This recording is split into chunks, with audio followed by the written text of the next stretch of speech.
What's up, guys? Today's video is a compilation of true movie horror stories that happened in real life, and I will show you the true events that caused these horrific events. Also, don't forget to like and subscribe to the channel.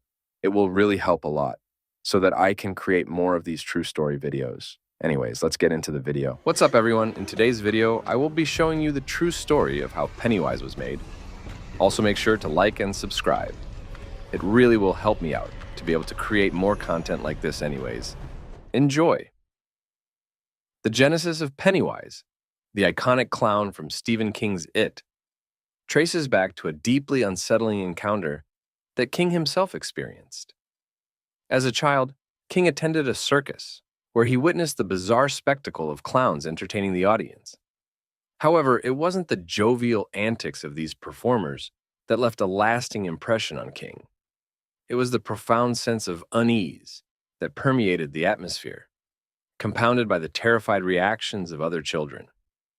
This experience planted the seed for what would eventually become one of the most terrifying characters in horror fiction. King found himself pondering the nature of fear and the peculiar power that clowns held over the human psyche. The dichotomy between the supposed innocence of clowns and the underlying sense of menace they evoked fascinated him, inspiring him to delve deeper into the concept. Years later, while reflecting on his childhood memories, King began to weave together the threads of his own fears and observations, giving rise to the malevolent entity known as Pennywise. Drawing upon the primal dread associated with clowns, King crafted a creature that embodied the darkest recesses of the human imagination, a shape-shifting entity that preyed upon the fears of its victims, manifesting as their deepest terrors. But Pennywise was more than just a figment of King's imagination. He was a reflection of the fears and anxieties that lurked within us all. By tapping into the universal dread of the unknown and the uncanny, King created a character that transcended the confines of traditional horror, becoming a symbol of primal terror itself. Thus, Pennywise emerged from the depths of King's subconscious, a nightmarish amalgamation of childhood traumas and adult fears forever etched into the annals of horror history. And with each chilling portrayal on screen, from Tim Curry's iconic performance to Bill Skarsgård's eerie interpretation, Pennywise continues to reign supreme as one of the most terrifying monsters ever conceived. Thank you guys for watching today's video. If you have any videos you guys would like for me to make next, make sure to put it in the comments below, and don't forget to like and subscribe. It will help a lot, and thanks for watching the video. Everyone, in today's video, we're going to be talking about a suggested topic by a comment in a recent video. Also, don't forget to like and subscribe too. Reach a goal of 100 subs before the end of the month. Anyways, let's begin. The Texas Chainsaw Massacre is a chilling franchise that has captivated audiences for decades. While the movies are fictional, they are loosely inspired by real events. The story begins in the early 1970s in the small rural town of Plainfield, Wisconsin, where a reclusive farmer named Ed Gein lived. Gein was notorious for his gruesome crimes, which involved exhuming corpses from local graveyards and fashioning trophies and keepsakes from their bones and skin. Though his body count was not as high as the fictional Leatherface, the macabre details of his crimes shocked the nation and provided the gruesome template for the character. The character of Leatherface, the chainsaw-wielding antagonist, was inspired by Gein's grotesque practices. In the fictional account, Leatherface is part of a family of cannibals living in rural Texas. They prey on unsuspecting travelers, luring them to their isolated farmhouse where the true horror begins. The first film, released in 1974, was directed by Tobe Hooper and became a landmark in horror cinema due to its raw, relentless depiction of terror and violence. Hooper's gritty, documentary-style approach gave the film an unsettling realism that left a lasting impression on viewers. Despite its fictional nature, The Texas Chainsaw Massacre series has consistently drawn from the disturbing reality of human depravity. The setting in Texas, a state known for its vast, empty landscapes and remote rural areas, amplifies the sense of isolation and vulnerability. The films tap into the fear of the unknown and the horrors that can lurk behind closed doors in seemingly peaceful communities. Each installment in the franchise explores different facets of the Sawyer family's madness, delving deeper into their twisted dynamics and the grotesque rituals they perform. The cultural impact of the Texas Chainsaw Massacre is profound, influencing numerous horror films and establishing Leatherface as an icon of the genre. The character's crude, skin mask visage and brute strength have made him a symbol of primal fear. The franchise's legacy is evident in its numerous sequels, remakes, and reboots, each attempting to capture the terrifying essence of the original, while adding new layers to the story. The films also reflect societal anxieties and the darker aspects of human nature, making them more than just slasher flicks, but also psychological explorations of fear and monstrosity. In essence, the Texas Chainsaw Massacre franchise blurs the line between fact and fiction, drawing inspiration from real-life horrors to create a narrative that has become deeply embedded in popular culture. While the events depicted in the movies are not true, the inspiration behind them serves as a grim reminder of the darkness that can exist in reality.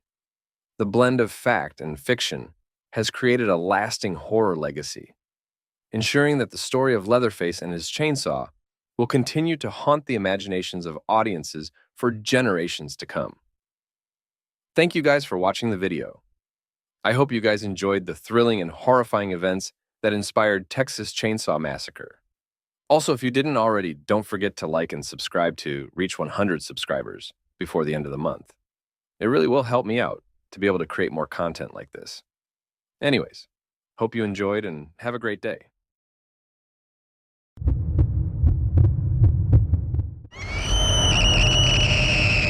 Dad.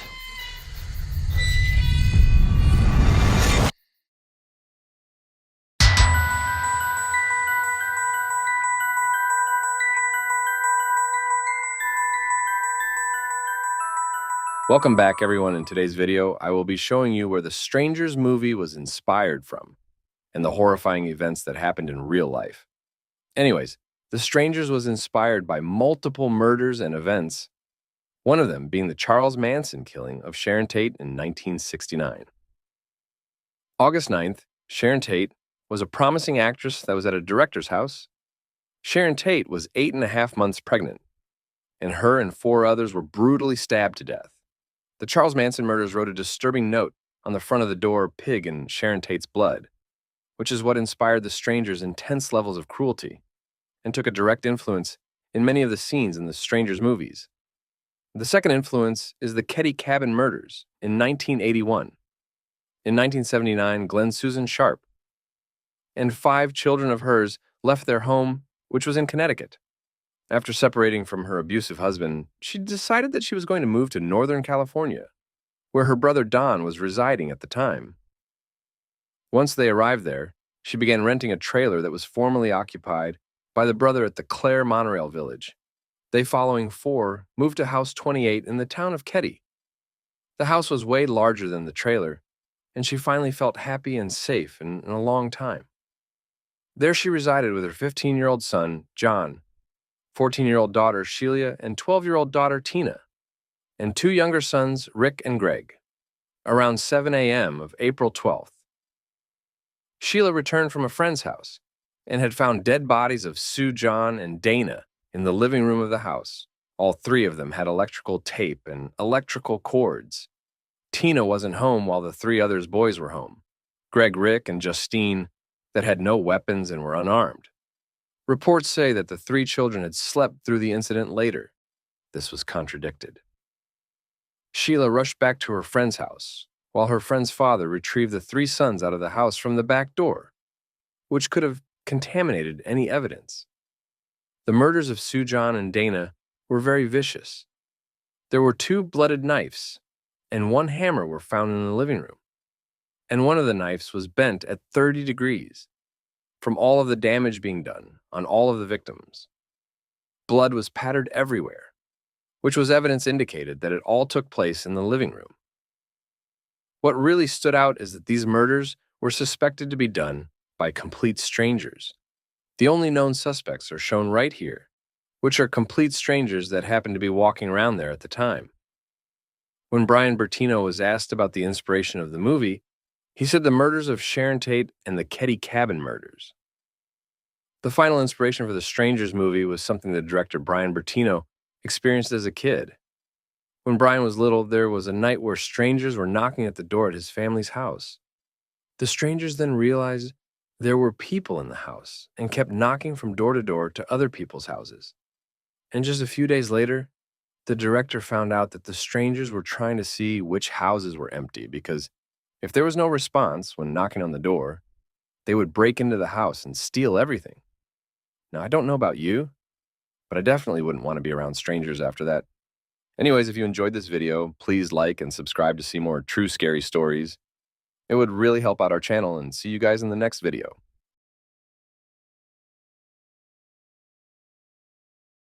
Hello guys, welcome back to another YouTube true story. In today's video, I'm going to show you the horrifying events that occurred to create the game we now know as Five Nights at Freddy's.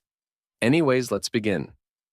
In the quiet suburban town of Aurora Heights, a cheerful family establishment called Chuck E. Cheese's stood at the corner of Main Street. It was a place of laughter, birthday parties, and pizza, an innocent slice of childhood joy. Yet, hidden beneath the playful facade was a darker, more sinister reality that would eventually inspire the chilling creation of the infamous horror game, Five Nights at Freddy's. One summer evening, as the sun set behind the row of shops, the manager of Chuck E. Cheese's, Richard, noticed something unusual. The animatronic characters, designed to entertain children, had been acting strangely. They seemed to move on their own, even when the power was off. Dismissing it as a mechanical glitch, Richard instructed his team to check the systems and ensure everything was in order. However, the anomalies persisted, growing more unsettling with each passing day. Late one night after the establishment had closed, Richard decided to investigate. Armed with a flashlight and a sense of unease, he ventured into the darkened arcade. The lifeless eyes of Chuck E. Cheese, Helen Henny, and the other animatronics seemed to follow his every move. Suddenly, a cold breeze swept through the room, and the air grew thick with an inexplicable sense of dread. As Richard approached the main stage, his flashlight flickered, casting eerie shadows on the walls. He heard a faint, childlike giggle echoing through the empty space. Panic set in as he realized he was not alone. The animatronics began to stir, their movements jerky and unnatural. Richard's heart pounded as he stumbled back, the flashlight slipping from his grasp and clattering to the floor. In the dim light, he saw Chuck E. Cheese's face contort into a sinister grin. The animatronic lunged toward him with a speed that defied its mechanical nature. Richard screamed, but his voice was swallowed by the darkness. The last thing he saw was the cold, unblinking eyes of the animatronic, inches from his own. The next morning, the employees found the restaurant in disarray. Richard was missing, and the animatronics were eerily positioned around the room, as if they had been frozen mid-action. The police were called, but no trace of Richard was ever found. The incident was quietly swept under the rug, attributed to a tragic accident. However, whispers of the haunting began to spread. Employees reported strange occurrences, objects moving on their own, unsettling noises in the dead of night, and the animatronics seeming to come to life when no one was watching.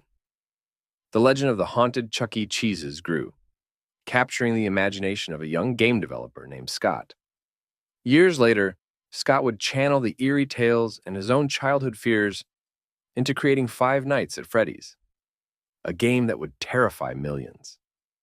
The game's premise, a night guard trying to survive against haunted animatronics, was eerily reminiscent of the dark events that had transpired at Chuck E. Cheese's.